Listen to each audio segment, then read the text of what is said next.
This is why you should never accept the Ivan's gambit. Black took only one pawn and position is already uncomfortable. White sacrifices materials for speed, space and attack, and it only gets worse. Watch how Fischer converts this into a direct king hunt.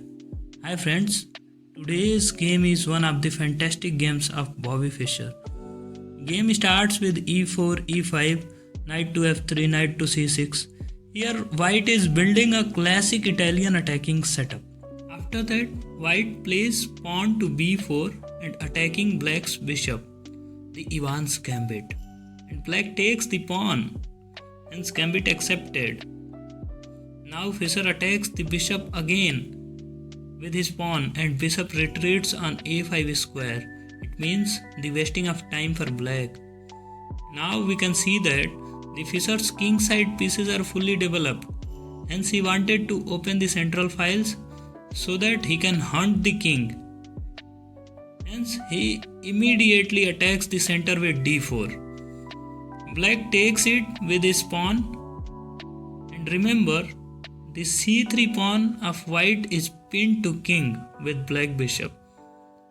Here Fischer saves the king by castling and left pawn undefended. Now black takes the pawn on c3. Now Fischer plays a good move, that is queen to b3, and forms a queen bishop battery and attacking on f7 pawn. Hence black needs to defend this, so black plays queen to e7. But it is slight mistake because it leaves the c3 pawn to be taken by white, and white develops the knight by taking it. Now black completes his king side development by playing knight on f6, but white is already ahead in development. So white's plan is clear, that is to attack and stop the black's king from castling. Continuing this plan, white attacks the black queen with his knight, and then exchange happens. And white's pawn attacks the black's second knight. Then black's second knight comes on e5 and attacks white's active bishop. White takes it with his knight, and here also exchange of knight happens. This was a fearless simplification by Fischer into a winning attack, as queen takes the white's knight and attacks the rook on a1 square. Fischer silently plays the bishop on b2, which was supported by Fischer's queen. This move does two work. First attacks the queen and second joins the white's rook. Queen goes on g5 square and defends the g7 pawn.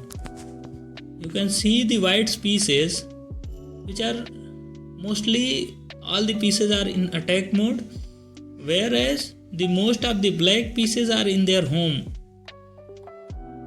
Except two are playing, that is queen and bishop, and black's king is still dreaming of castling. Then comes a very slow and silent move from Fischer, that is h4 pawn, free for black.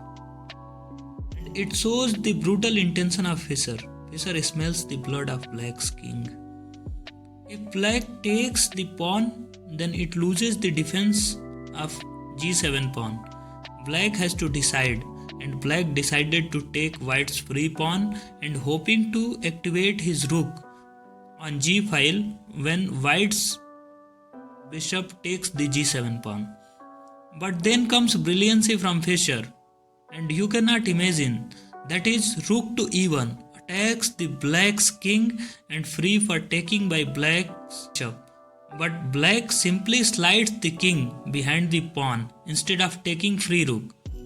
If black takes the rook with bishop, then second rook takes the bishop and we reach at the same position where we are at that time.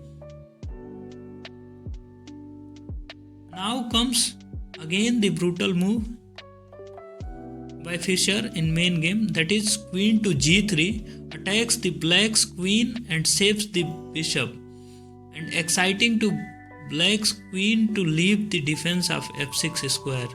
Later we'll see why f6 square for black is very important. Then black gets tempted and takes white queen for hopping queen exchange.